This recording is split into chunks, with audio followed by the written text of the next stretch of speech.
Engagement is the key. Yan po ang kailangan nating gagawin ngayon sa panahon ng ating pagre-reels. Ang pag-engage po natin sa ibang mga content creator, mapalaki man siya o hindi, ang kailangan lang po natin ay mag-react, mag-comment, at kung mayroon po tayong natutunan sa video na in-upload nila, i-share na rin po natin. Dahil yan po ang pagsisimula ng ating engagement para sa kanila. At yan po tayo mag-uumpisang maging maraming kaibigan. Marami na pong magpapalo sa ating mga videos na ina-upload. At kailangan lang rin po ang ating mga ina-upload na videos ay original content.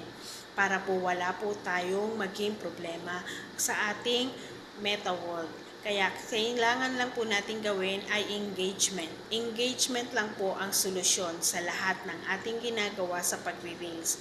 Dahil dyan po tayo makikilala at hindi na po mamumula ang ating dashboard sa pag-engage